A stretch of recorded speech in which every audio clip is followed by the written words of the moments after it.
We'll move on from there. Who do we have at 22?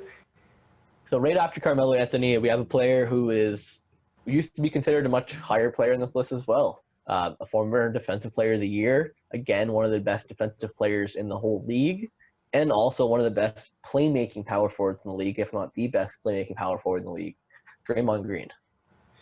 Yeah, Draymond Green was a guy for me who, again, it's just so hard to leave him off the list because of the accomplishments that you mentioned. I mean, a former Defensive Player of the Year. It's not like it was 10 years ago, right? It was rather recent. A guy who, yes, I don't think, no, because Gobert won it Oh two, yeah, and then, three, four yeah, years ago. 3 or 4. 4 years ago.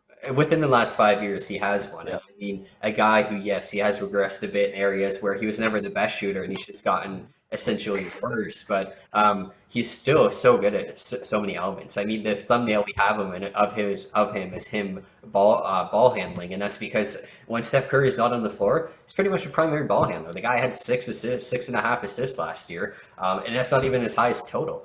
I mean, When Steph Curry is on the floor, he's usually the primary ball handler. yeah, so I mean, he's a guy who has a great IQ for the game, who found a way to obviously develop over time. For his own sake, I hope that he does develop his shooting a bit more. But as bad as last year may look statistically too in terms of efficiency, was he really trying? Was anyone on that team even trying? They knew they weren't going to go far based off the injuries. They knew they had a chance to get a high draft pick that they normally would get. So I mean, to say Draymond But Green last year was given 100, I doubt. but saying that is the exact issue I have with them. Very That's why he was very low on this list compared to some other people. In any given year, do you really think that Hachimura and Dave Burton's are going to win you a championship over having a player like Draymond Green? No. But he didn't give an effort last year. He was given that opportunity to be a star player, and he pretty much pissed it away and said, I'm not a star player. I don't really care anyways. We'd be a better team if we lose. So fuck it.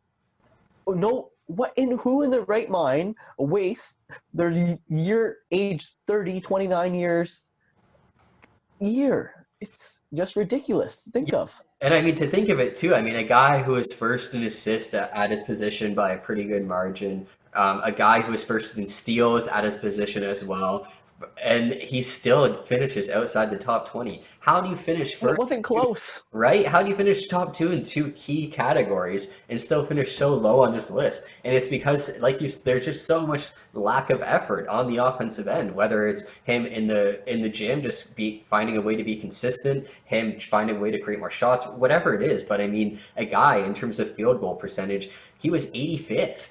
So I mean, it's not good at all. And again, it's not like excuses like guys like Carmelo or Laurie Markkinen who they're taking a lot of mid-range shots and that's where they find their game. And of course, they're going to miss. Like Draymond Green is supposed to get to the net. He's supposed to be a force down there, and He he's misses still, gimmies. yeah, like it just makes no sense. And he's not a guy who shoots free throws well either. He's not a guy who shoots the 3 point well. So I just like you just need Draymond Green to step it up. Otherwise, he's just like a guy who, yeah, he could pass the ball and he could get any, like I said, number one in steals, but he's going to find himself in that PJ Tucker where he can only do one thing on offense.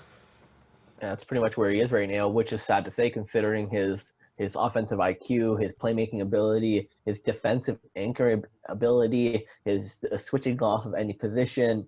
He's a fantastic player, but yeah, last year just goes to show he could actually have been easily in the top 10 of this list in general, maybe even going higher than that, Yeah, just based on his versatility.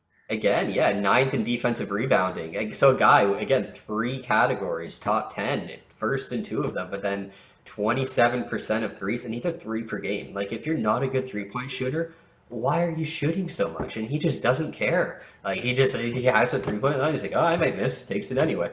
It's like, and it's not like he comes close. Like, there's so many airball videos and bad misses of Draymond Green. It's really, it's definitely disheartening for what he But could. that team's going to be good this year, and if they are competing, if they do have a great year, he can definitely move himself back higher on this list. He's going to be interesting to see. I definitely don't see him finishing the spot, so it's going to be interesting to see how he is with Curry back, with Wiggins there, with that team kind of put together a little more. Yeah, it's like you said with Cousins in Houston. He's one guy, whether it's higher or lower, would not finish in the same spot in next year's list. For sure, 100%. Right after Draymond, we have another guy who I find